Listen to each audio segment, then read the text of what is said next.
Dobry wieczór Państwu. Good evening, ladies and gentlemen. This meeting will be conducted in English, and conducting is indeed a funny word, which means a different thing for a musician and for a physicist. And this entire meeting is going to be organized like that. My name is Krzysztof Turzyński. I'm a Deputy Dean for Student Affairs at the Faculty of Physics here. And I'm substituting today for Professor Piotr Sułkowski, who runs the Ask the Physicist series. This series has two legs. One is devoted to organizing lectures on science to the general public, and the other one consists of lay people submitting questions about physics to specialists, and out of those questions, some are selected and the answers, extended answers, are published on the project website. So we are in the first leg of this enterprise. And what we are going to have today is going to be presented by a number of very different personalities. Professor Paweł Nurowski is a researcher at the Center for Theoretical Physics, and he's interested in mathematical structures in general relativity. Aleksander Bogucki is pursuing his doctoral degree at the Institute of Experimental Physics here at the Faculty of Physics, and his teaching specialty were physics demonstrations during introductory lectures. And let's not forget about the person who runs the show from behind, Dr. Paweł Trautman, who is essential for all these demonstrations that we have here to work. So with these three very different personalities who are going to be on the stage and show us the link between mathematics, physics, and music, without further ado, let's start the show. Thank you very much for the introduction. Perhaps I will introduce myself a bit more. So let me tell you who I am. I am a mathematician from the Center for Theoretical Physics of Polish Academy of Sciences and a coordinator of the grant SCREAM, which is a grant from the National Science Center of Poland in the Greek scheme, and this is founded by the Norwegian financial mechanism. And related to this grant, there is a conference, Greek Meets Chopin, being held now in Warsaw. And because of this conference, since I was the main organizer, I tried to make a concert for the conference participants.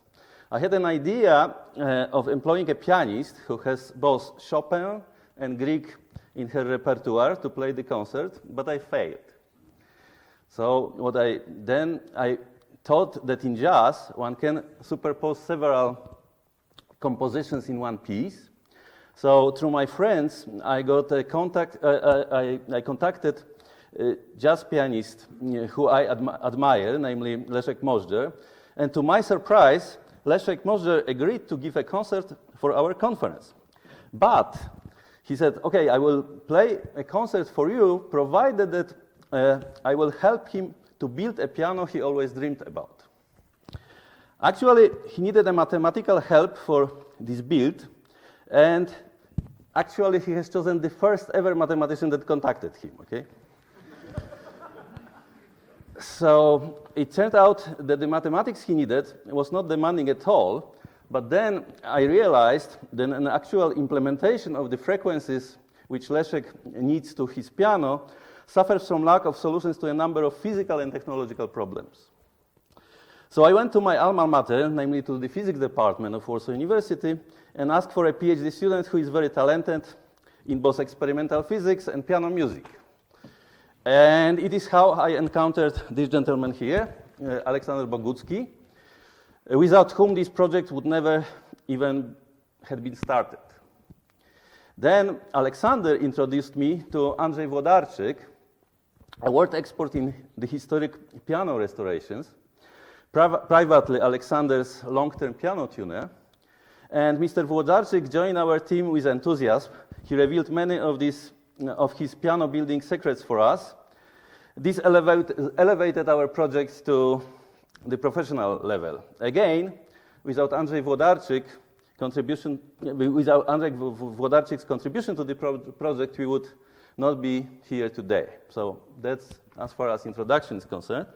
And now let's start with my part of the talk, because there will be a part of the talk which will be about physics and technology, which will be given by Aleksander Bogucki.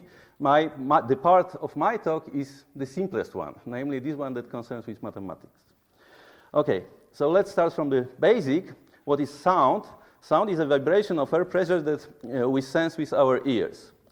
The rate at which vibration hit our eardrums is called the frequency of the sound. This is measured in hertz, which is the number of vibrations per second. So the frequency of musical tones is in the range of, say, 50 hertz to few thousand hertz. Our brain perceives higher frequencies detected by our ears as higher pitch. So here is perhaps, okay, so that's a frequency of 220 hertz. There is 440, 660, 880, and 1760, right?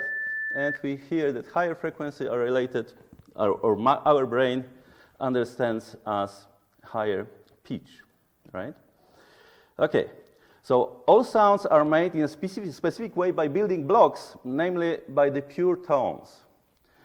We model a pure tone with sound frequency f by a function sinus, which changes with time t as sine 2 pi f t. So given a frequency f, we model a tone with frequency f as a sine function.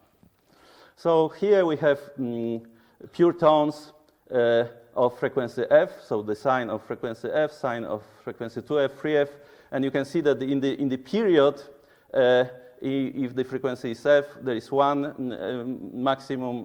When there is 2f, there are two maxima and three maxima. Okay, so that's what pure tones are. When we force a musical instrument to play a pure tone with frequency f, an actual infinite number of other pure tones with frequencies 2f, 3f, 4f, etc., called overtones, are created. Okay, so for example, here we have a flute, and you could hear there various overtones. There is frequency f,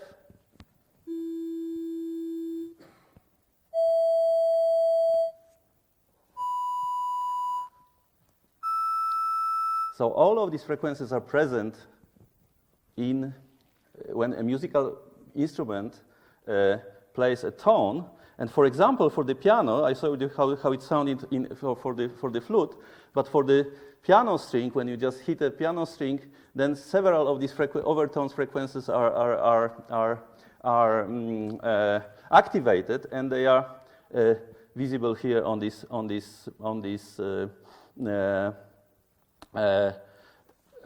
picture. And here we have the picture zoomed, and we see that apart from frequency f, there are almost equally strong frequency 2f, and there are other frequencies. You can see here that even up to 13f, we see all of these in this piano string heated by piano string heated by a man. Okay, so that's it. So now let me now tell you what is a melody. People should know this, but let's say. So for a melody, we need more than one tone. So, for example, here there will be a melody with three tones, right?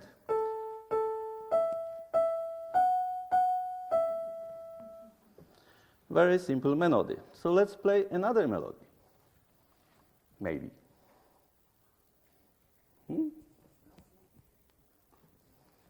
Go. Okay. So we have two melodies, but actually, what makes these into melodies? The answer is that the change of pitch. And these melodies that we heard the same? Strictly speaking, they were not the same, because actually each note had different frequency. But we heard that we strongly feel that these two melodies, although they had very different frequencies, they sounded the same, right? So we had different frequencies. Each note was of different frequency, but melody of the melody 1, melody 2 was essentially the same. So why? We try to find some measure what's going on, what is the invariant of this melody, mathematician would say, right? So if we just look at ratio of frequency of first two notes in the melody number 1, this ratio is 3/2, right? The ratio of the third note and the first note is 5/3. And in melody 2, surprisingly, although the frequencies are different, but these ratios are precisely the same. So here is 3/2, 3/2. Here is 5/3, 5/3, right? Okay. So these are the ratios of neighboring frequencies which are the same. So it's not a proof, but it is just like indication or telling you that conclusion is the following. The same melodies, the same ratios between the keys, okay? So the act of changing of all the frequencies of a given melody by the same factor, so that the ratios between the frequencies stay the same, is called transposition. So if you have melody number 1, if we just multiplied everything by some number, actually you can figure out what number I multiply these frequencies, then the melodies are the same. Okay? So, and this act is called transposition. It will be important in a moment. Okay. So the next thing is, what is a musical interval? Between any two tones, there is a musical interval. So we have like tone of 440 hertz, 550 hertz, and there is a musical interval between them. Likewise between two other tones, right? And musical interval or musical distance between the tone, because of this frequency preservation in melodies, is precisely this what is frequency ratio. So what is a musical interval or musical distance between two tones? It is frequency ratio of these two tones. Okay? So let me now introduce two important intervals. So the first one is the octave. So the octave is the interval with the ratio 2:1. Okay? Can you play octave?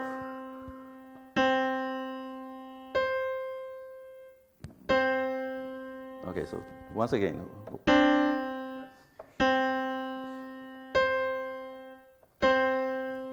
Okay, so that was the octave.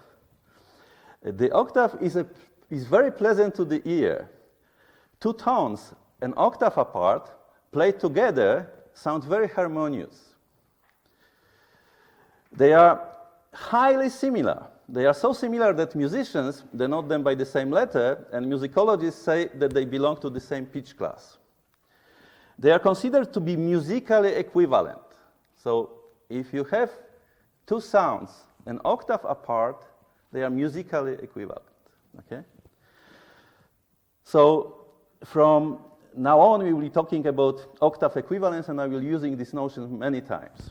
Okay? Another important musical interval is given by the ratio of 3/2. It is called the fifth. Can you play the fifth?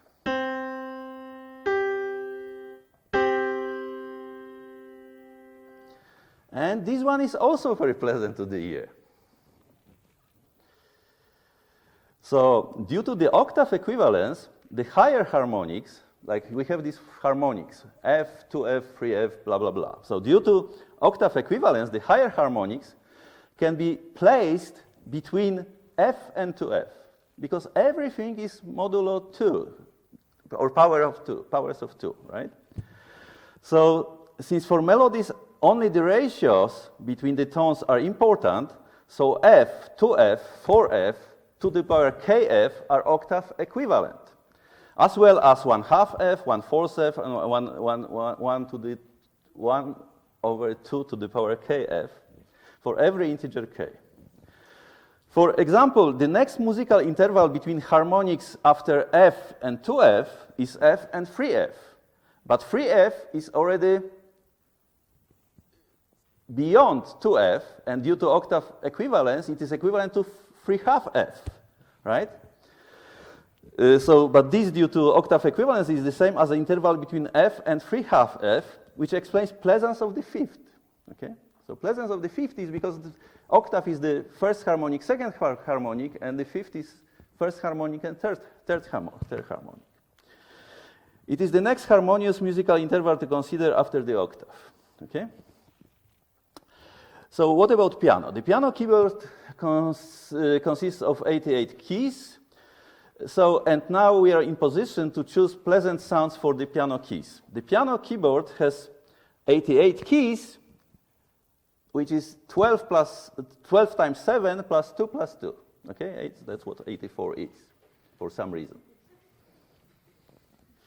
So among these 88 keys, there are 12 of them. So I said 88 is 2 plus 12 times 7 plus 2, right? So let's focus on these 12. So look at the above pattern. Look at the above pattern of 12 keys on the keyboard. In the piano keyboard, the pattern is repeated 7 times. So there are 7 times these 12, the pattern as it is. The sounds are okay. So as I say, in the keyboard, the pattern is repeated 7 times, and octave apart from each other. So there is first octave, second octave, and so on. There are 7 octaves on the piano, which gives 84 keys. To these 84 keys, 2 additional keys are added on each of the lateral ends of the keyboard. Okay. So which tones are to be chosen for the 12 keys in an octave? So let me now figure out how to do this. So we start with an octave, say between 440 and 980 hertz.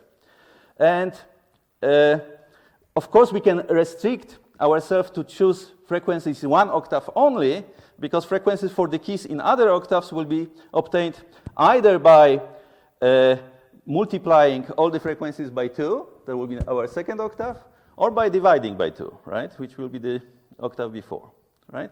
So it's enough to establish what should be the keys in one octave.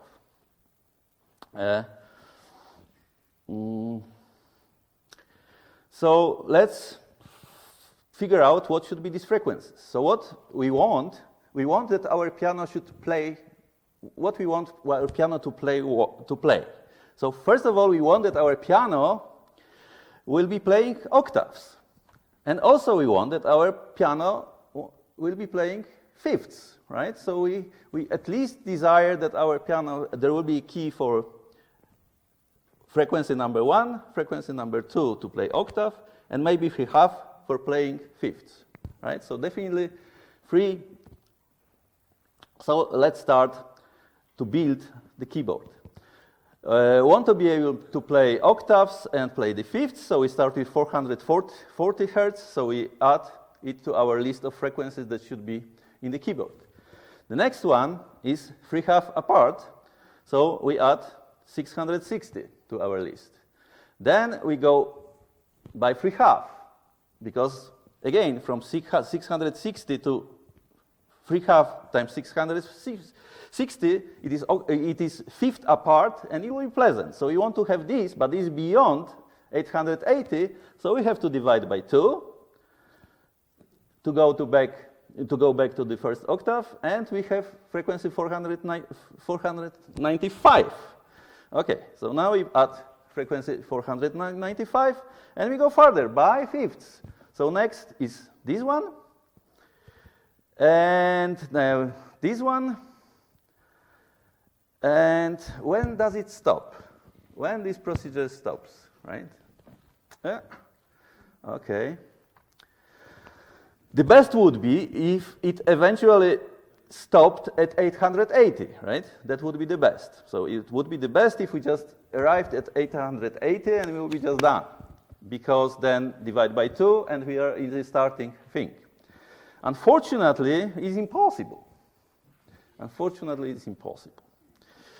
For reaching 880, we need infinitely many keys.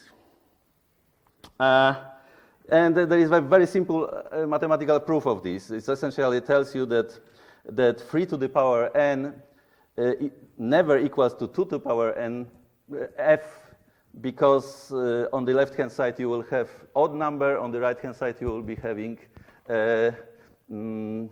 even number. So it's impossible. It's impossible to do this. So if we want to be able to play octaves and fifths, need a piano with infinitely many keys.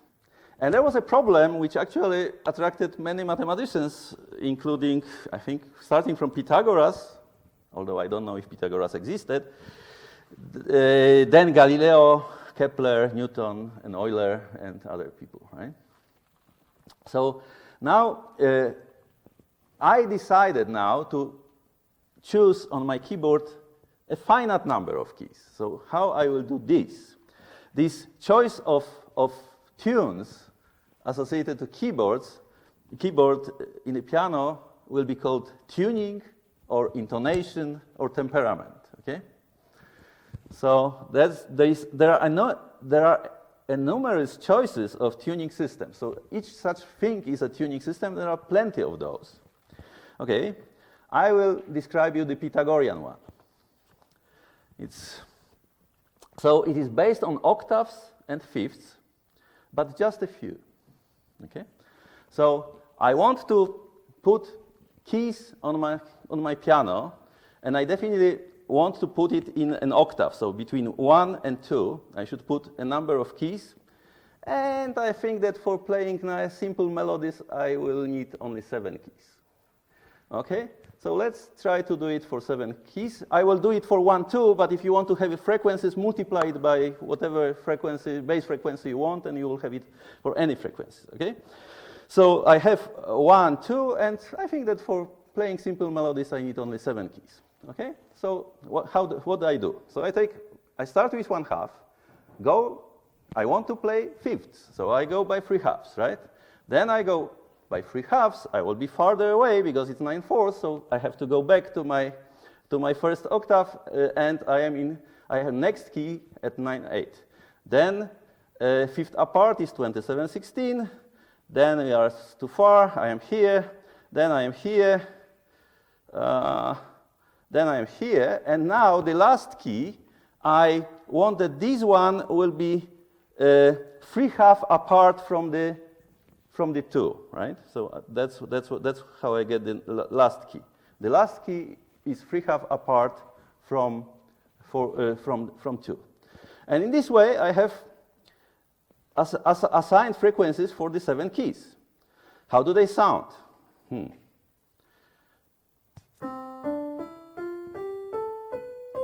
Perfect. I like this. So, sounds familiar, right? It is enough to play simple melody. Okay, simple melody.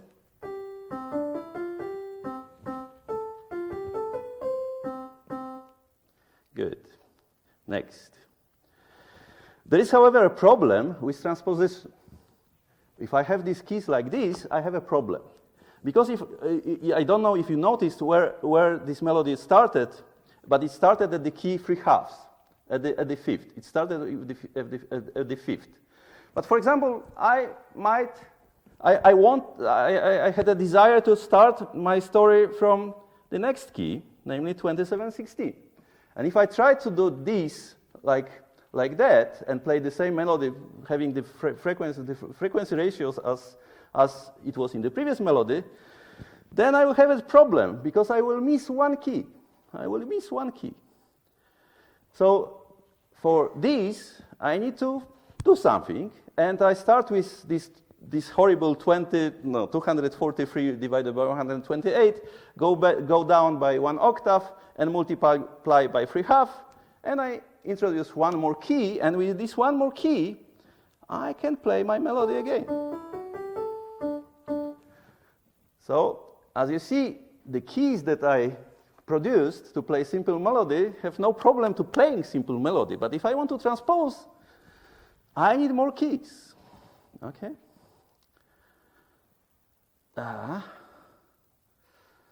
So, actually, if I put more keys, still more keys in the same way as I did, actually, these ones, I will be pretty okay. I will be playing quite nice things.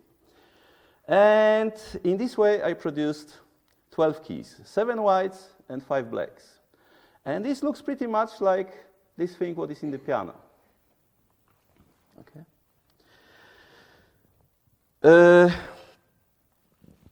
The Pythagorean system that I just introduced to you has some more issues and more problems than the issue of transposition that I mentioned before. There are other issues, and now let me. And for these, people went off Pythagorean system and started to improve it. And one of such improvement is something which is called just intonation. So it is yet another tuning system, and it is introduced to cure the following problem. Another problem in Pythagorean tuning is caused by the beats. Some important chords, namely the multiple harmonious tones played at once, sound better in just intonation than in Pythagorean tuning. The reason for this, so for example, in particular, instantaneous play of the first, third, and fifth note in the white keys is an important chord called the major chord. Mm. Yeah. So.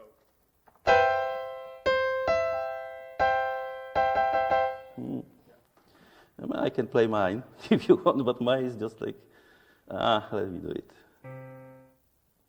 No, I should do it like this. Okay, so let me do the...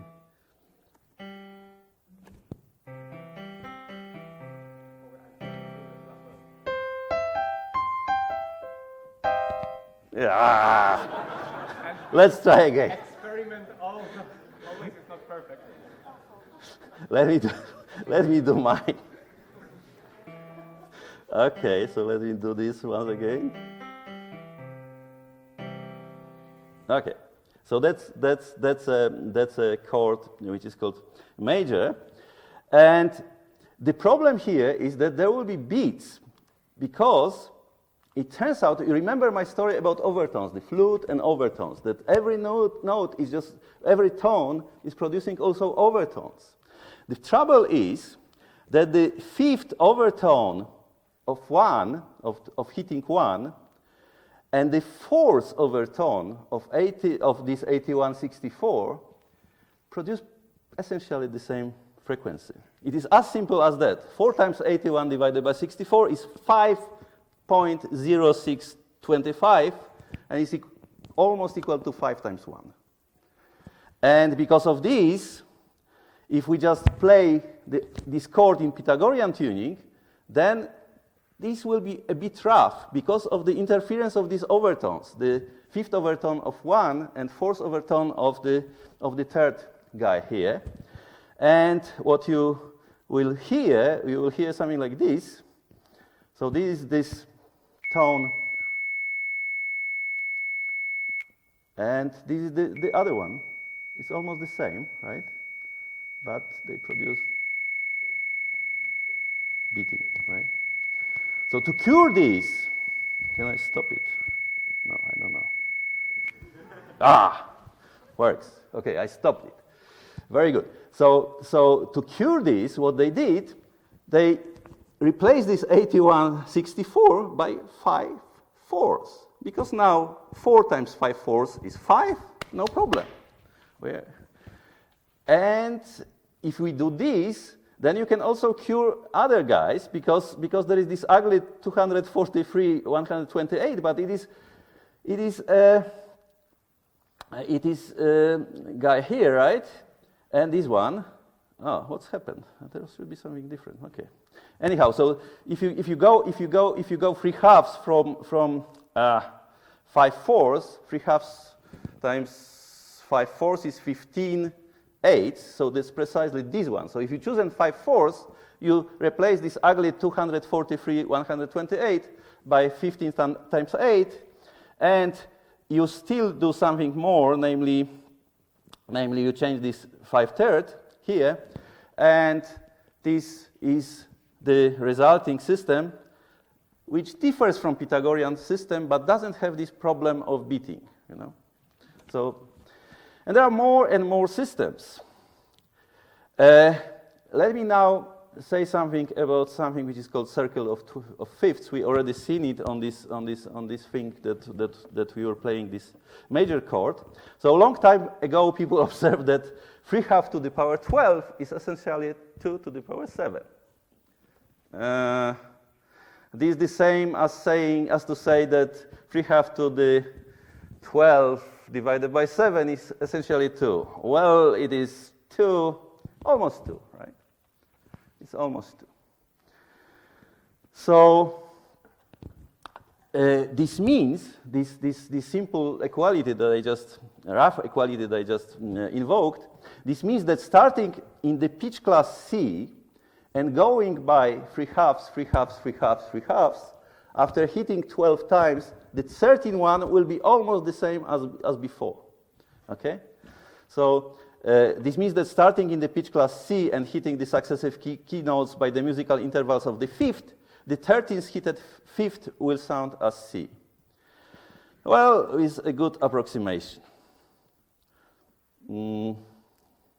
Believe me, you will be playing this or not? I can try to make more errors. So I want to play him every fifth until he goes through entire 7 octaves that are on the piano.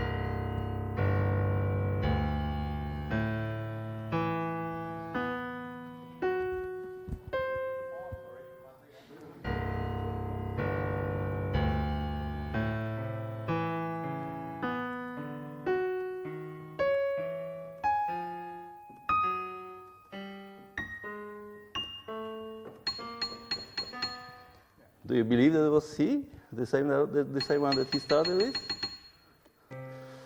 Okay. This is an octave, but multiple times. Okay, so this thing that this 2 to the power, that's this 3/2 to the power 12 is essentially 2 to the power 7, tells you that essentially that piano should have 7 octaves, 12 keys, and that's what it has. Because after going 7 octaves, you are going back to the same sound. Okay, by fifths. Okay, so let me give you next slide. So, as I said, this in particular explains 88, 2 plus 12 times 7 plus 2 keys of the piano, 12 keys in each octaves and 7 octaves to go around in terms of the fifth to the same pitch class C, right? So, for the purpose of this lecture, remember this 3/2 to the 12 divided by 7 minus 2 was 0 essentially. So this difference, and for the purpose of this lecture, I will call it a comma of the tuning system. In the tuning system we consider here, the comma was very small. It was like, what's 0.4, right?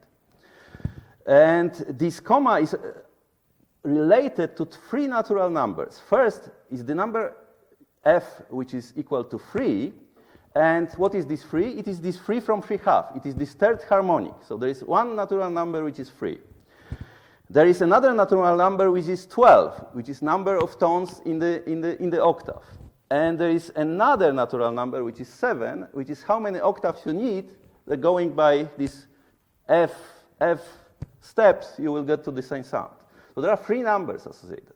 So this is a nice thing for a mathematician to play, right? So one can ask the following question. Can we have a Pythagorean tuning system with tks in every octave, which has k octaves, and which is generated from the first octave by a harmonic f, and we want that the system is such that its comma is smaller, let's say, of some number, small number, let's say 10 to the power 2.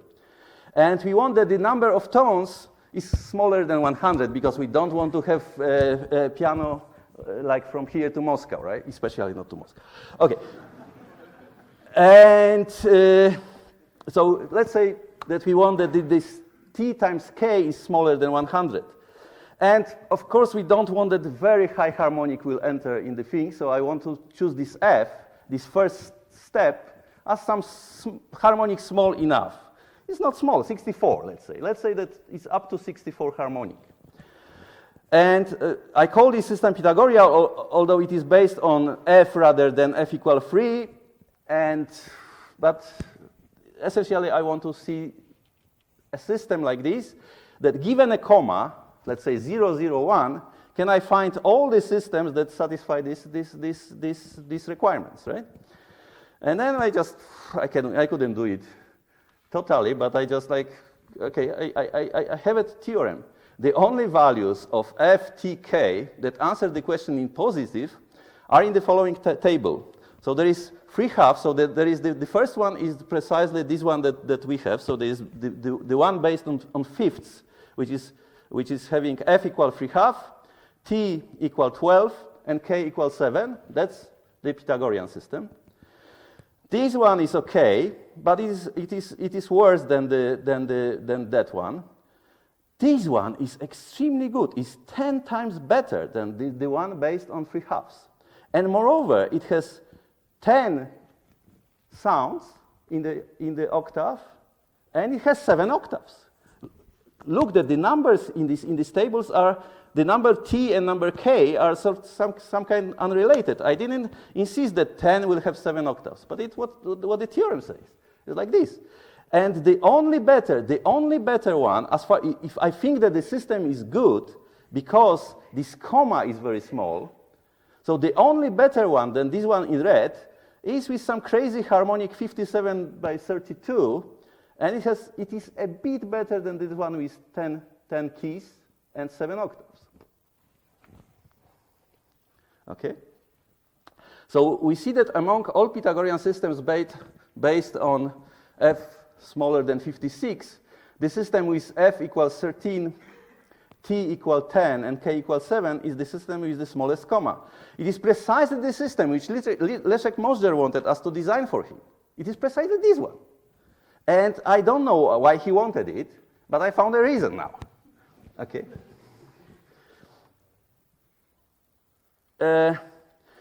His motivation is really unclear to me. Okay, so the Pythagorean decaphonic piano has 6 white keys and 4 black keys. And these whites and blacks are precisely obtained by this Pythagorean thing going from between 1 and 2 by 13/8. The same story that I did before, I can do here, and then I can distribute white keys first, then the black keys, and that's how the piano should be painted. But actually they don't paint like this. They are artists, they paint it in whatever. Okay, so its octave with 6 white keys is generated by F13/8. So I said this. Since we have 10 keys and 7 and k equals 7 to cover a passage from C to C via the fifths of 13/8, the piano needs 70 keys only. It should be stressed that in our analysis we did not insist on having t equal 10 keys. The decimal decaphonic system with 7 octaves was distinguished by pure mathematics. Okay, so let's create this. I just show you very quickly how I created it because colleagues here have a lot to show you more. So it is how the keyboard is created. And that's how it is compared to the Pythagorean one, to the Pythagorean 12-step one. So I call this one Pythagorean 10-step one. And let me now say the last thing about equal temperament, which is the best system as far the problem of transposing melodies is concerned, from one key to another. So to transpose melodies from one key to another, there is yet another system which is much better for this purpose. And of course, every mathematician would guess immediately what it is. It is the system with equal intervals, right? So we start with our first key in the first octave, which has frequency value 1, and we jump by R, and we figure out what this R is, right? So the second key has frequency value R, then R squared, blah, blah, blah, until to RT is equal again 2. And from this, we know that this thing should be neither 3/2, no 13/8, but precisely T's root of 2. T's root of 2.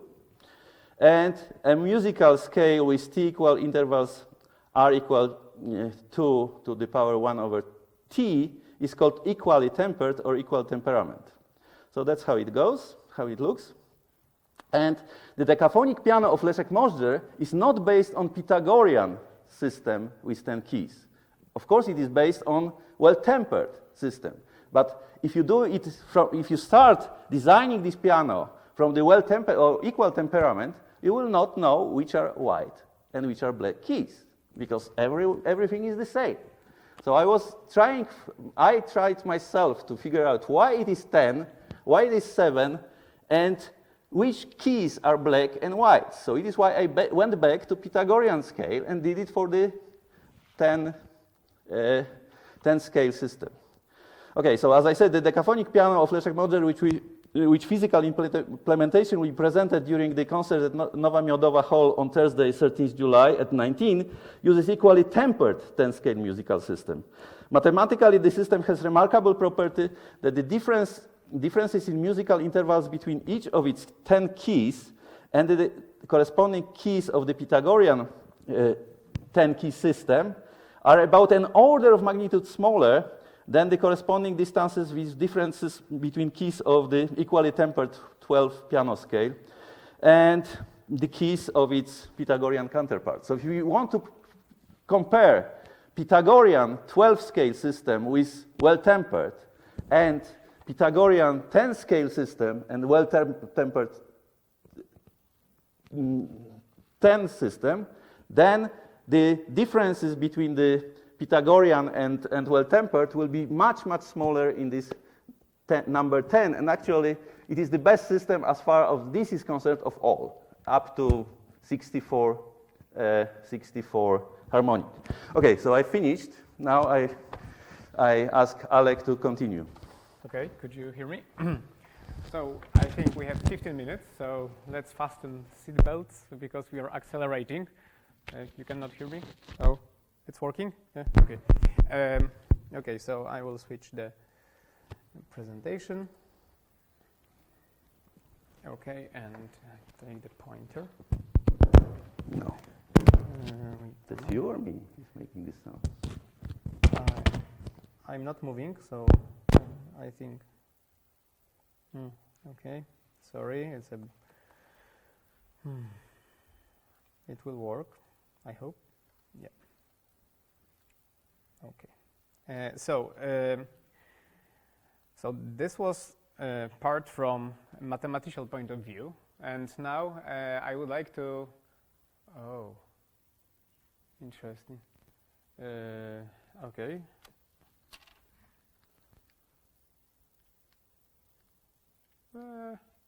Yeah, now it's working. So now I would like to show you what are the difficulties of making such a piano, because now we are ready. We have this theoretical base, so we know how to construct the scale, and in principle it should be very simple. So in principle we are just multiplying the frequencies, so we should just pick the first one and then do this procedure and we are done. But from experimental point of view, we need a physical object. We need a piano to do this. And you know, if we have infinite budget, then we can just start to build a new piano that will have exactly 10 keys and will be nicely colored. So each of key will have proper color, as Paweł showed, because we know which are black and which should be white, for example.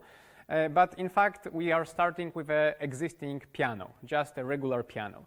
So the question is, okay, so maybe we can just put these new sounds under the regular keys. This is the first idea that we can do, and this is exactly what people are already doing, because this 10-step system is not, let's say, new idea. It's well established by musicologists and other people.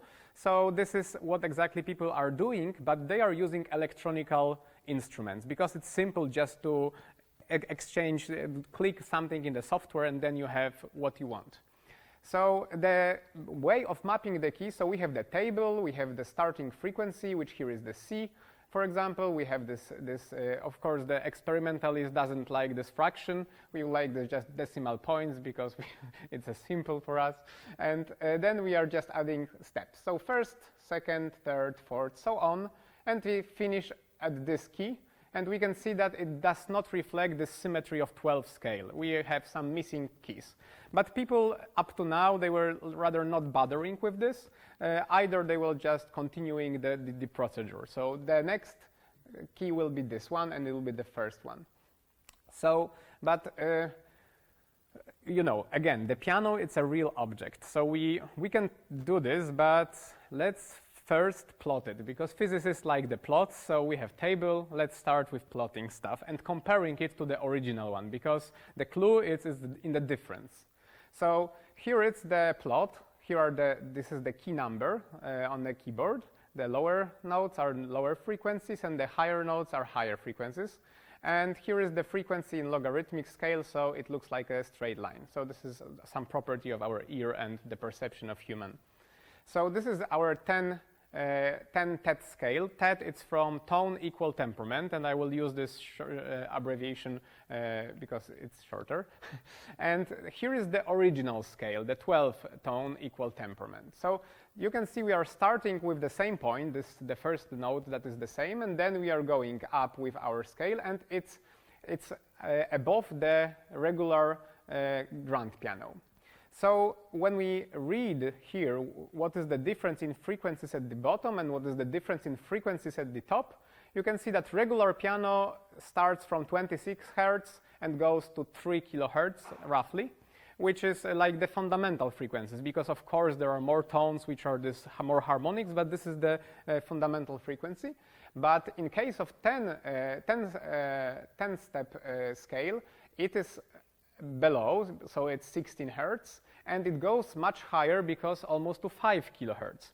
So this extended instrument, it extends the range of instrument, and it's depicted here as this orange areas here. Okay, so physicists then would like to start, okay, but what produces the sound actually? It's a string, right? So we need to check what it happens to the piano when we are trying to do such an operation of changing all the tones except of one, right? Because only one tone was in agreement. Other tones were different apart. And from the economical point of view, we don't want to change the strings. We don't want to change anything. Just keep the piano as it is and try to retune it. Okay, so here are the formulas. It are very simple. So the frequency, there is the length of the string, the speaking length of the string. I will explain that. This is the tension, so the force that makes that the string is so hard. It's not just loosely hanging. And the linear density, so the property of the material, because strings are made of different materials, could be made of different materials. So our string has some material, it's the iron, it's the steel. So this is the formula, and we can calculate from this the tension. And the speaking length of the string is the length between two supporting points, which are looking like this. So this is the bridge is here. And here is the second point. Here is called nut. So this is probably this rail here. Okay, but to do that, again, it's not a mathematical concept. Each piano is different. It has different length of the strings. It has different strings. It has different order of the wires, because wires can go in different thicknesses, and this produces again different pitches. So we need to take some existing data, so table, we need to measure this. So as a, let's say, example was the well-known brand Stanway & Sons. So Stanway Model B, it's not the largest one, it's some smaller one. And on the concert on Miodowa Street, it will be, New Miodowa, during the concert will be exactly this kind of piano performing. So this is how it looks like in real life. So this is the length, speaking length of the string versus number of the note number. And as you can see, there are three colors. The lowest notes are strings which are should be very, very thick, but it's difficult to produce such a thick string with a high density. So the workaround is just to have a string and then wind a copper wire around, and then it increases the mass. So, and they are only one. So the orange strings are the single strings. Then we start, okay, but then we need a little bit to be more louder to compensate these huge, large strings in the bottom. So here we have, for example, 2 strings per note, per one key in the grand piano. And then, and these strings again are winded. So they are not just wires, but again wires with winding around. And then there is, let's say there are regular strings, let's call them, and there are triples. So each key has 3 of them just to compensate again for the loudness and for the timbre and stuff like this. And as you can see, again, because the material change is so rapid, then we need to increase again the length to compensate for all these factors. And this is the only one, let's say, one aspect of this, the strings theory. There are books like, for example, Pan Andrzej here is a book that covers such topics, but there are a lot of subtle things like the material, what is even the date when it was produced, because the factory changed the way of producing a string, and because of that it has different properties, different density, different Young modulus, stiffness, and stuff like this. So, and it looks like in real piano, so these are the strings, the bass strings, and here are the treble strings. So you can see that here is this long segment, this is the long segment, and then other strings are under the first strings, and here are going there. So this is why there is this jump here on the plot. Okay, so let's compare. Now we can calculate the tension. So what is the force that makes that string plays the sound? And the dots are, it's the original system, the 12-tone equal temperament. And the 10-step system is the gray line. And as you can see, the tension, it's only the same again at the middle point. We call this pinning point, just for convenience. And here it's everything, it's fine because we are below the original tension. However, here everything is more tension. So we should be aware to not break the instrument or to not break a string. So let's see what is the breaking point of the string, because again, manufacturer provides such a data, or we can measure it ourselves, losing one string. And this is exactly how it looks like. So this is how it was produced. And again, as you can see, this is not a coincidence that this is not a smooth curve. All these steps are because of the catalog, the data sheet of the strings. They are not continuous. It's not a mathematical concept. It's just a real object, and there are some discrete objects. So that's why there are the steps here. And as you can see, the 10th scale in this region, it's above the breaking point. So here we lose these strings at the beginning in this method. So okay, it's not good. We don't have a piano now. Or we have a piano, but only to the 7th key. And here we are very close to the breaking point. So again, we are not sure about these values. So this is the same plot, but to make it, let's say, more digestible, I just, here is the percentage of breaking the string. So 100% is the tension that breaks the string. And here, as you can see, the piano constructors try to keep it around the 50%.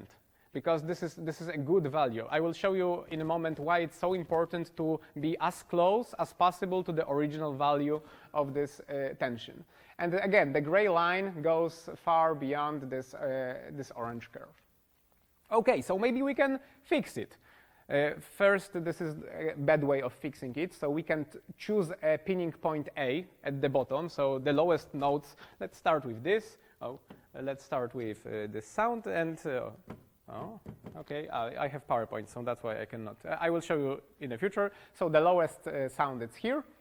And then, again, you can see this discrepancy, like this extending the range of the instrument, and it's even worse. It's 11,000 hertz, and it was 3,000 hertz, so it's huge change.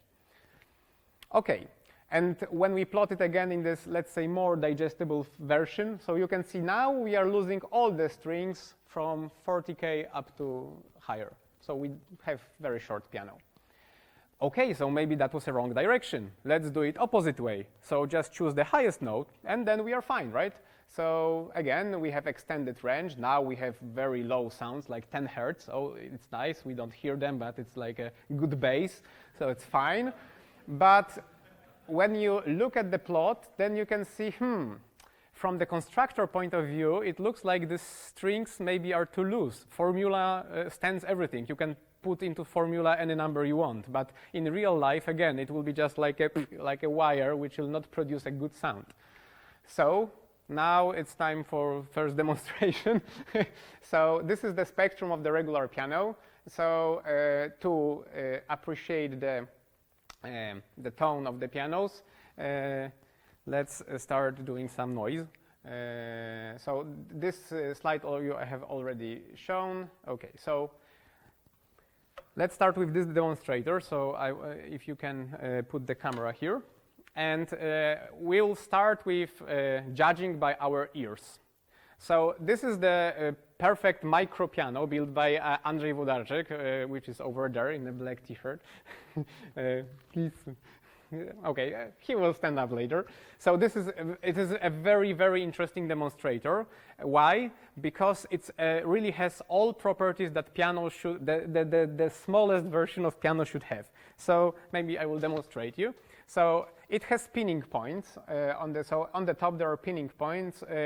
When you put the string, you have this metal point when string starts, and there are only three strings. This is very micro piano, and it has only one key.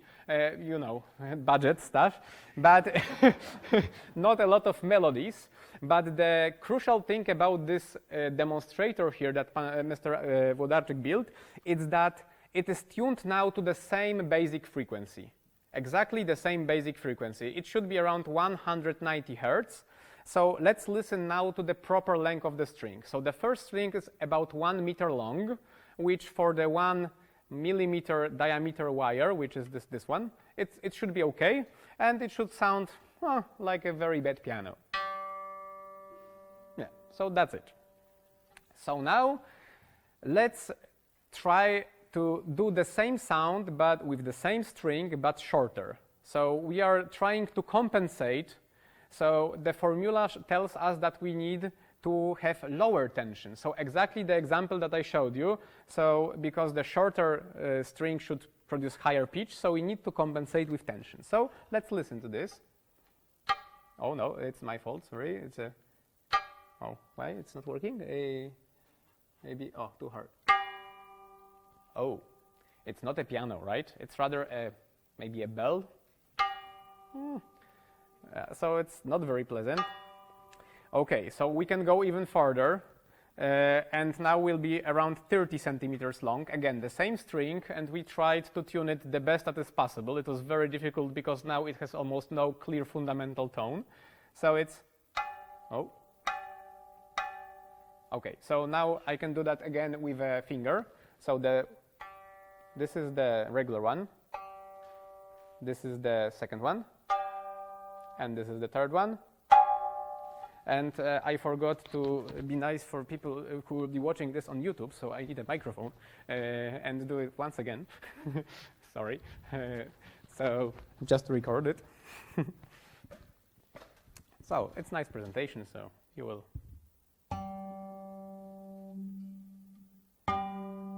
So this is like a bell. And this is like a very bad thing. Okay, so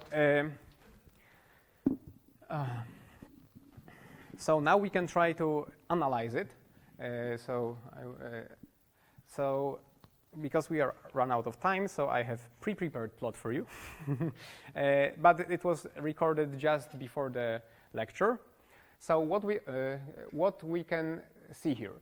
So here is a spectrum. So you've seen it already before in a form of this graph, right? So this is the frequency and the intensity of each harmonic, the pure sine tones that are producing the sound.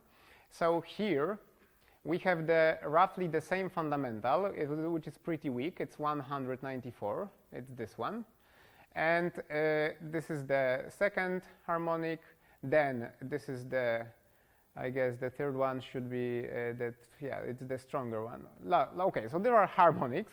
This is the string 1 meter long, this is for almost half meter long, and this is 34 centimeters. And when we compare it here, you can see here is additional peak, right? There are 2 peaks here. Here it's 1 and something, and here it was nice 1 peak. And again, similar situation. For the pure piano, so for the longer string, we have very clear harmonic here. And here start some things. We have some noise, and even here it's much, much worse. We cannot see the same series. So this is exactly why we can just not choose another pinning point. It's not working. It is, of course, it will not destroy the piano, but it will be not a piano, because the sound will be exactly like not a piano, like a bell maybe. So, and this is the area where simple physics ends. I would like to show you again that this is how, let's say, physicists we say that they are higher order terms in the equation. So, for example, when we consider simple bottle, so like probably you do it every time you have empty bottle, right? It's like you just probably I need to use this microphone, or maybe mine was fine. Okay, so this is like a nice Helmholtz resonator. It's just a bottle, and it's usually explained as this is a mass, and the mass is the air that is just in the beginning of the bottle. And there the volume of the rest of the bottle, that the air here works like a spring, which it's compressed or decompressed. So so this is very simple model, and it was done. Yeah, the Helmholtz was using such objects which are not a plastic bottles, but they were very nicely tuned to some pure tones, and he can make some analysis with this. So you can imagine that just oscillating mass on a spring is very simple. Physicists, we just have a simple equation, so the spring constant is just usually proportional to the elongation of the spring. So the force is proportional to the elongation of the spring. So it's very simple. And from this you cannot, for example, produce, just by swinging the weight on the spring, you cannot produce net force that works on the whole system. So you can imagine yourself on a boat, on the middle of the lake, there is no wind, and the boat is perfectly symmetrical, and you try to go to some side of the lake. It's impossible. You can move a little bit forward, backward, but there is no direction of movement. But it turns out that when we take into account much more higher levels of this equation, so not proportional, but also the quadratic term or higher, we can obtain pretty interesting effects. So maybe, yeah, we can now turn it on. So we need a camera now. So here are these 2 bottles, like 4 bottles, but more trust, like to demonstrate you. This is this mounting of these bottles, and so they can rotate. But in principle, it should happen nothing when we apply the sound near to it. But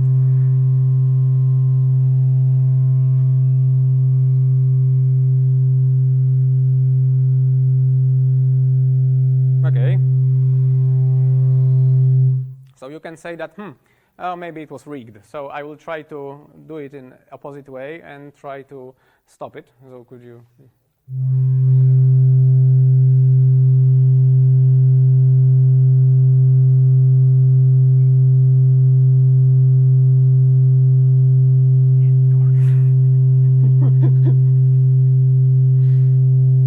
Okay, so physics experiments are sometimes unpleasant for ears, but and sometimes don't work. But this time, luckily, it worked. So as you can see, it's something not obvious, and this is, let's say, an example.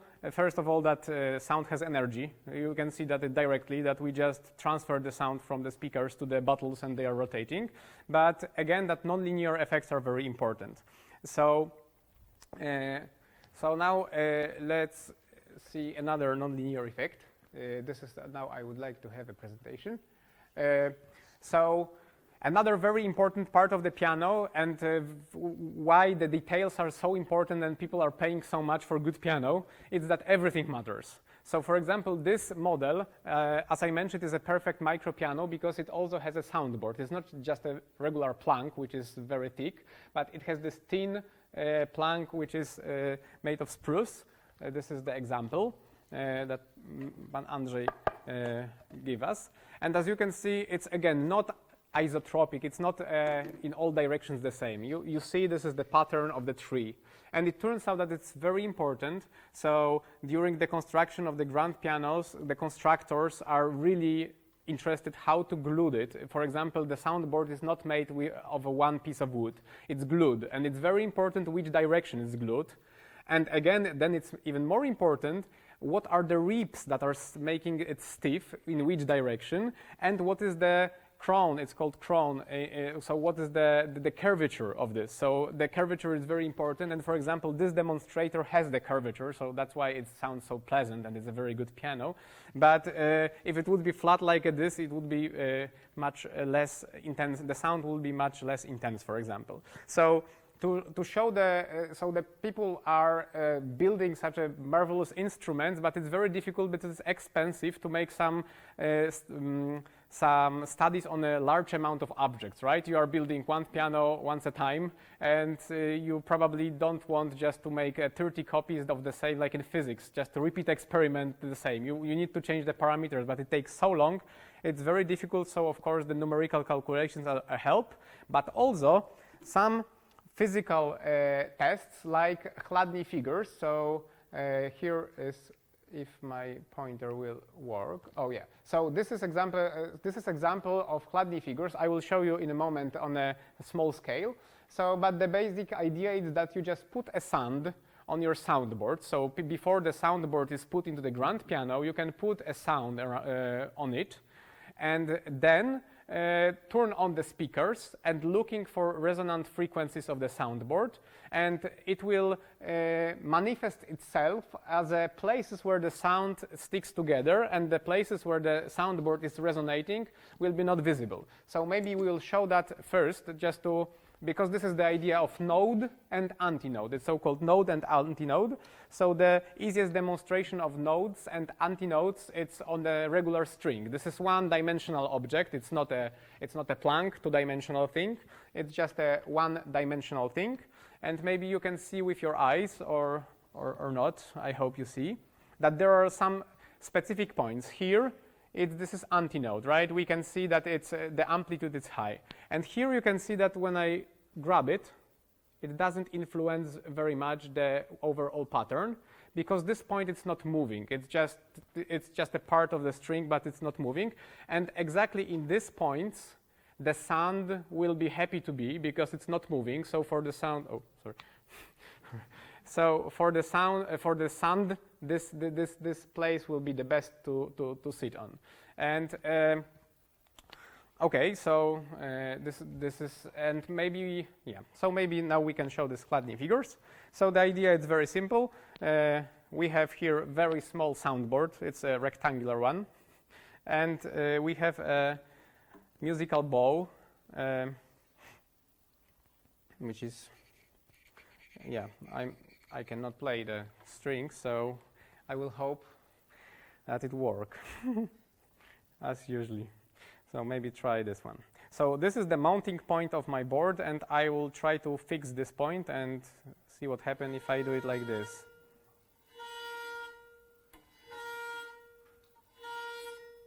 Okay, it's not bad. So you can see here the clear symmetry, right? So the places where the sound is there are not moving, and the places where the sound is going, escaping, they are moving. But we can repeat this experiment on the same plate, but with different mounting point of our soundboard. So I will again add some sound, or maybe I will use this beautiful shaving assistance. And then so I was skipping this part. So now let's try something strange. So that's more difficult. Oh, sorry.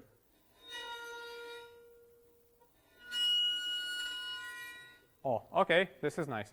So now you can see it's completely different pattern, and you also heard that it's different pitch, that it's chosen, let's say it's preferable. So this is again the same situation with the soundboard. So this is crucial how the constructors build this to improve some sound quality.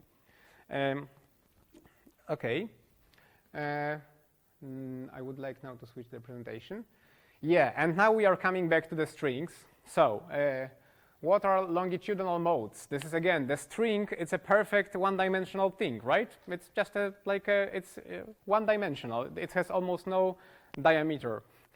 In fact, it's not true, especially with the short strings, as you heard yourself. This is absolutely not a thing. So, there is a possibility that also the wave not only travels in this direction, so it makes the movement up and down, but because it travels always the good direction, but we can also have the direction of movement of the rod in along its direction. So to illustrate this, I will take this first, maybe this one, and a little bit of assistance, yeah, like to make my fingers less sticky and less oily, like for the musical bow. And I need to hang it in a good thing, and now, so you can see this high pitch tone, and I can try even better. Oh, this is maybe, oh, now it's working. So this is a pretty good Q factor, so it sounds long, but then we can take another rod, which is pretty similar. It has the same diameter, it's 4 millimeters in diameter, has the same length, and now we can repeat this experiment, holding it in the same place, and so as you can hear, it's totally different. So, and it turns out that during the playing the regular string, this tone it's also present. So like you can find it on a spectrum in a place it's not an ideal harmonic, it's a different sound.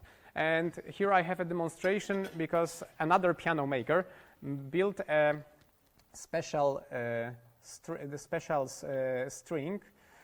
special again piano that has four sounds, which again has the same bass frequency but has different property of the material. And we don't hear it. And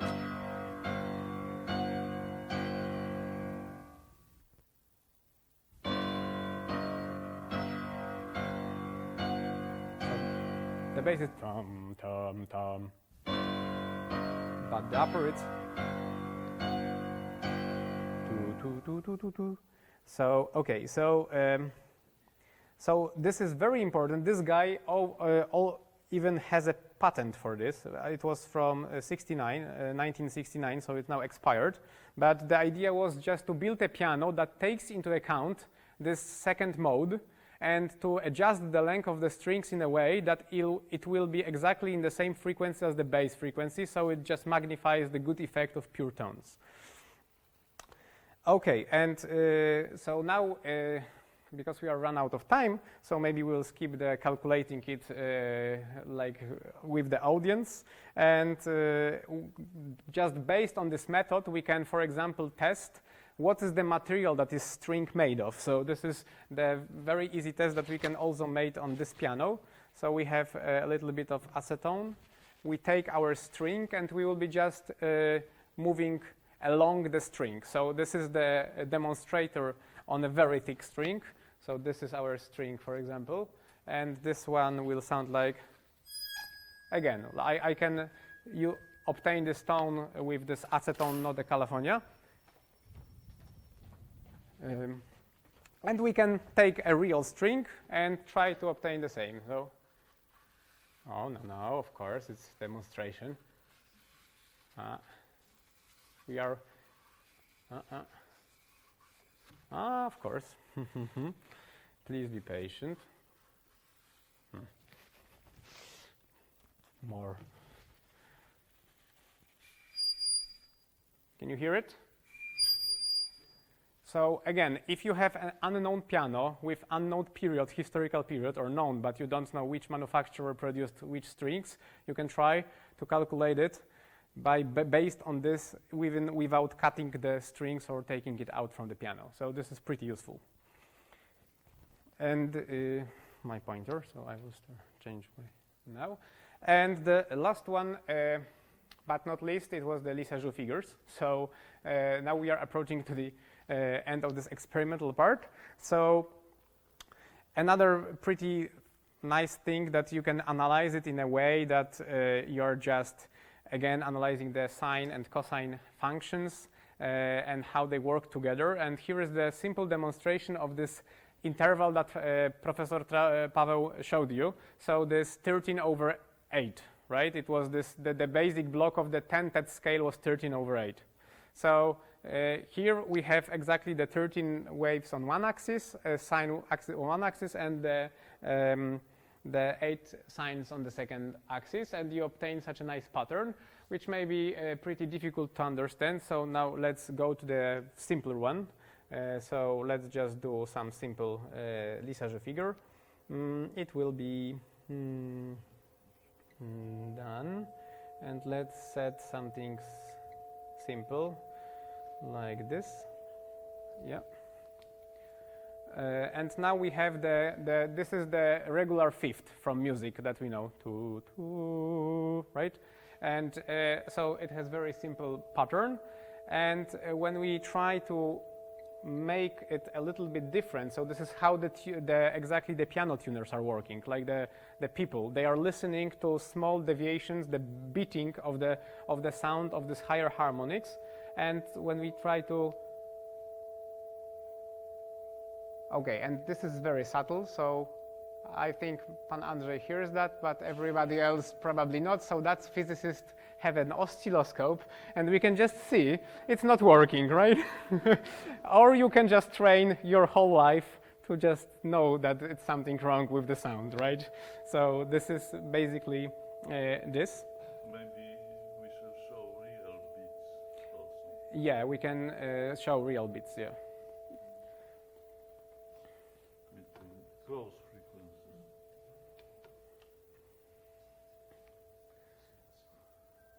So now Paweł will change the frequency for like common people. So that was for advanced users, and there is the basic version for people like me. So it's, yeah, there are, now you can see the beating, hear the beating, right? You can hear and you can see that it's not a constant figure, it's still changing its, so yeah, so this is just an illustration because, yeah, we are run out of time. So thank you with this demonstration, and now I will continue to explain. So how now, yeah, and we have still one more thing to show, I guess. So physicists love to calculate things, love to measure things, but then they want to play with these things. So now will be a simple demonstration, a very short one because, yeah, again, we don't have so much time, but as you can see, this principle is very simple. One sign on one axis, another sign on another, and you have a nice pattern. It could be a circle, it could be an ellipse or something, no, yeah, something like this. So now, when physicists have too much time, they try to do something special, and this is how it looks like when you try to do it really hard.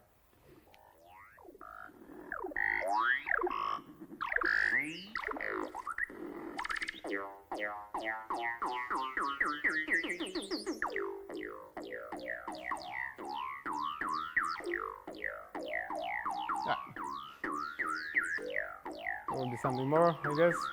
And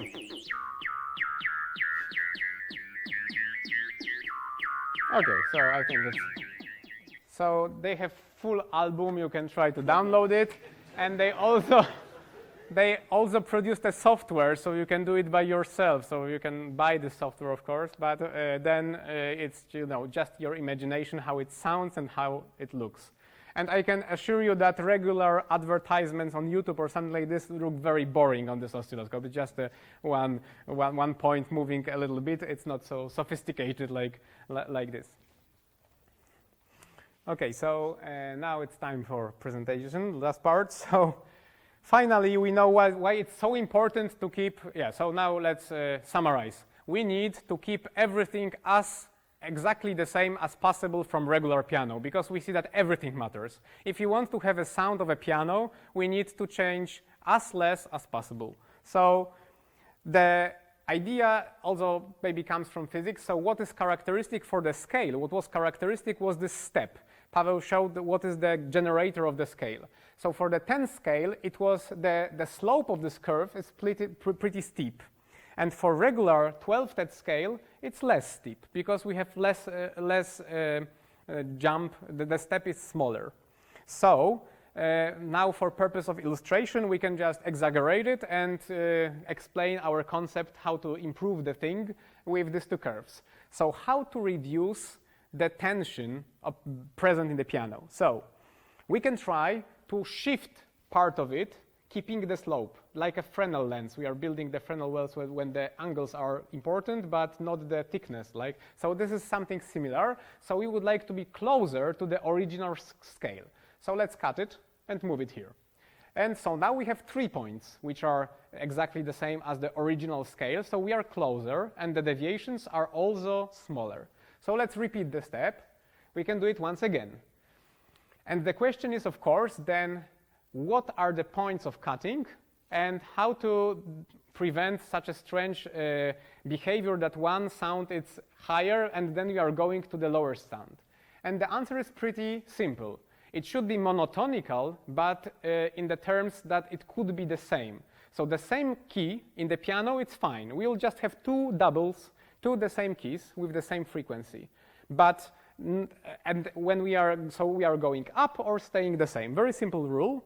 And the second one, we still want to keep an octave because it's convenient. Again, it will not change the range of the instrument. And what is also nice, that pianists and trained people remember this interval in length. So it's in their hands. So waking up at 4 p.m. or a.m. or something like this, they will know what is an octave. So we need these 2 duplicates because 12 minus 10, it's 2, right? So this is exactly how we construct our mapping. Let's call it, it's a function, it's a mapping. So here is the simple example that we double the 4th key, and we are double the 4th step, and we are double the 6th step of the scale, and now we obtain perfectly 1 octave cycle. And it will have a signature. We can call that a signature. The characteristic thing is just which keys we are doubling. So it will be just 4 and 6. And here is an example, but we can double the same key. For example, we can stay with 2, 2, and 2, right? And it's also fine from that point of view. So is it really? So this is the animation, because you can calculate how many possibilities there are. So there are at least 55 of them, but in fact there are a little bit more. And again, by choosing different pinning point, you can go really higher, so multiply it by number of pinning points that you're calculating. So this is the plot, the black curve that it's moving. This is the, let's say, our version of 10th scale. And the original one are white dots. And this dashed line, this is this problematic 10th scale that will be just taken like out of the box, like people used to do up to now, because it was electronic and now it will be acoustic version. So this is exactly, and as I mentioned, there are many possibilities. This is illustration of this. This beautiful map shows exactly this 55 possible versions. This is on the horizontal axis.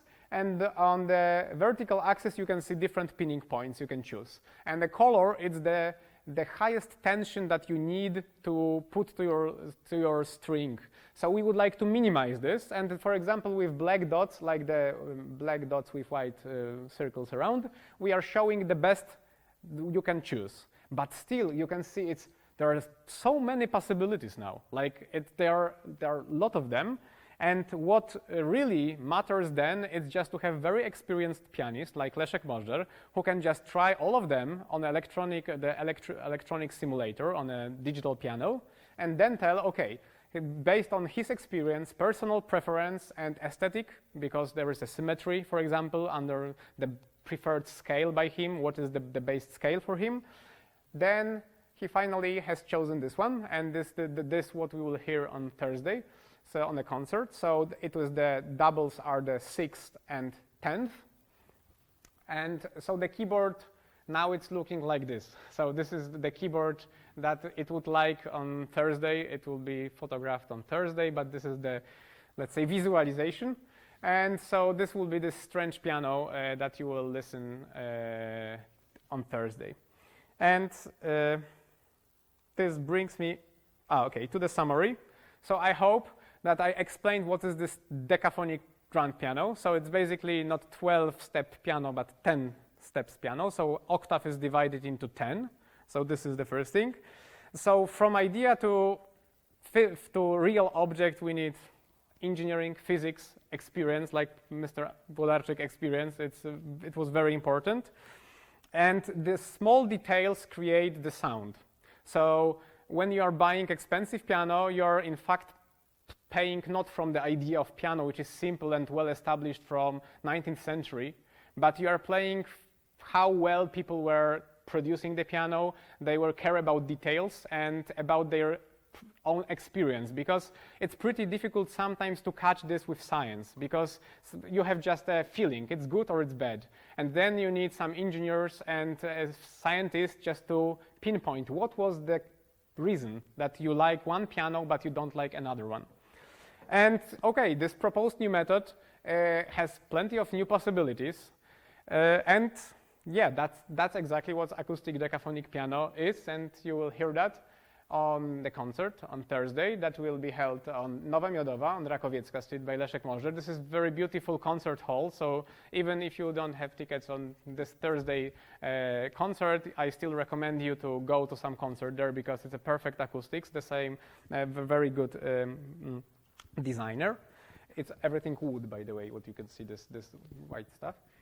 And with this, I would like to thank all the people involved in the project in this experimental part. So, of course, Paweł Nurowski, the main head of the idea, and all the details and this mathematics behind. There is the team of Leszek Możdżer and Dorota Wink, and also the people that were preparing this final grand piano, the acoustic one, because we have our copy, it's a regular piano.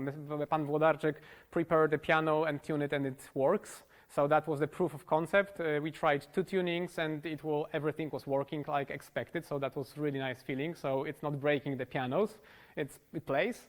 But the final grand piano is prepared by these people, and I also would like to thank, of course, Paweł Trautmann for help in experiments, and other people. So Piotr Sułkowski for possibility of presenting you, Krzysztof Pawłowski from CFT for organizing the some technical and legal parts, and other people like Andrzej Karczyński for help of preparing all the stuff, because at the end I would like to play you something. Let's just show a few sounds from this very strange piano. And so this is of course simulation, the digital one. And I'm not say like a Leszek Możdżer professionalist, so it will be very simple, of course. So let's turn it on, and I hope it will work now. Oh, it's working, but with very high lag. So the perception is different. It's very different. So be open-minded. Yeah. So the first aspect is this key that it's repeated. So this is this one and this one. They are the same. And these two. So there is a beautiful possibility of making fast sounds. For example, the octave it's kept, and maybe a little bit louder. I don't know. Would you like a little bit louder? And and this is very strange now. This now starts very strange. So.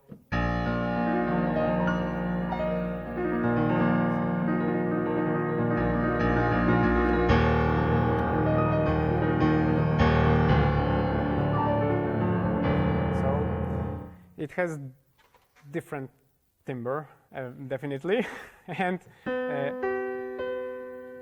now we can just play the scale.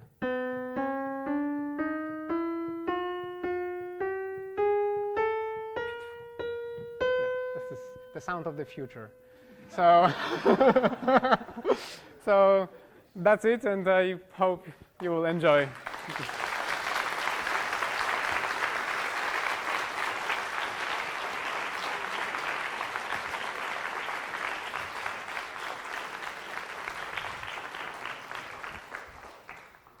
So now we've heard it all, or have we? Other questions?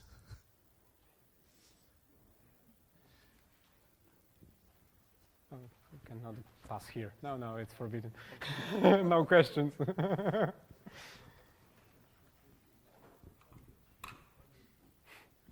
So I understand that unlike the standard 12 tone scale, in this one, our sounds, they do not coincide at any point with this perfect fifth, fourth, or third from natural scale. So that we cannot expect any nice harmonics there. So no, nice harmonic. It's a very it's a very good question, because what doesn't mean nice harmonics? And it turns out that there is a huge theory about the dissonance, how people perceive the dissonance.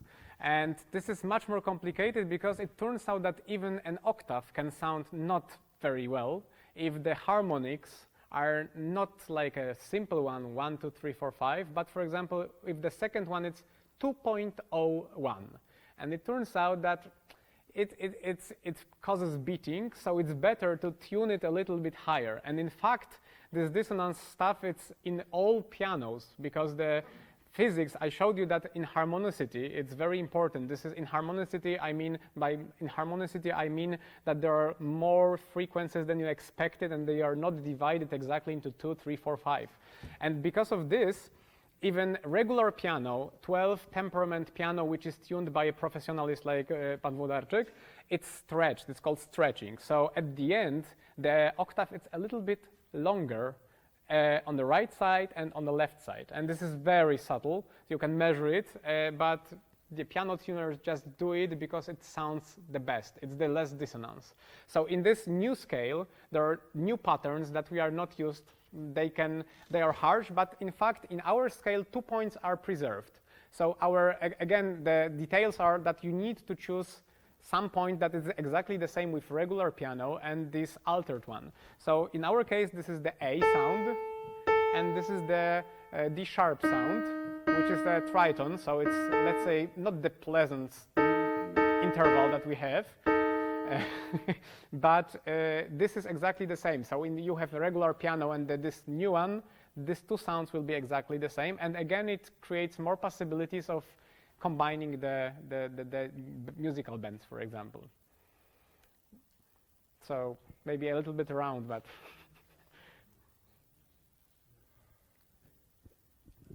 Thank you. My question would be, is there already some music notation for this decaphonic scale? yes, so this is a very broad topic, and it's very interesting because people are trying to do microtonality from a long time, and there are multiple ways of notating this.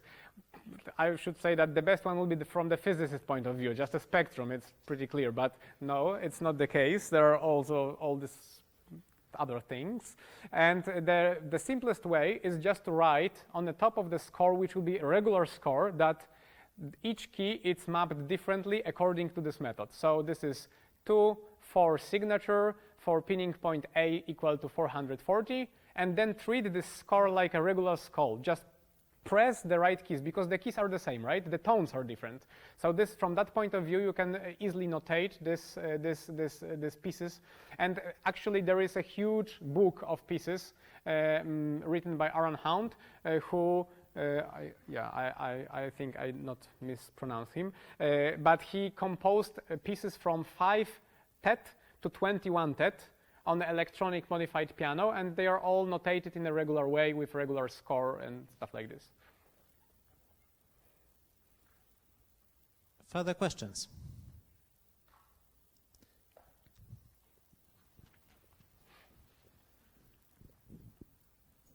Thank you.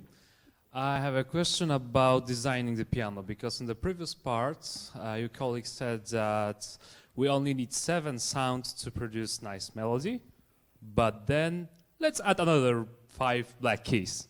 So why we design this to be white and black keys? Maybe we should do like all white keys in the piano and it will be okay. So our knowledge here is fragmented, so Mr. Włodarczyk and Paweł knows more, but I know one part of it at least. So people are experimenting, so again, the practical one. So people are just producing a lot of keyboards, because nowadays it's pretty not expensive to produce alternative keyboards for electronic instruments. And there are even instruments that you can just put it out and put it on in a order that you want, like on a fly. You just buy a keyboard without the keys and the bucket of keys, and you are just put it in a way you want. So from that point of view, the answer is that you can paint it as you want. But the reason that Paweł just showed, this is one of the reasons which are black, and they were, as far as I understand, Mr. Włodarczyk will confirm or not, they were added gradually. So it was not like it was 7 and then 12 at once. It was 7 and they were just adding some intermediate steps, and then it was somehow, you know, the most popular version was with 12. So for example, you can also find old historical instruments with additional keys, like the black key is divided into 2 or 3. And you have now this microtonality, and they're very old. It's not a new thing. It's like from, you know, to calculate properly, 16th century or something like 17th century. Okay, so yeah, there are experts. So could you, 16th, right? 16th from Centino and Okay, so yeah, so I just seen a picture. Okay, is your curiosity satiated now? It seems so. So I would like to thank both presenters for whetting our appetites for the concert or concerts to come. Let us thank to Paweł Nurowski and Aleksander Bogucki.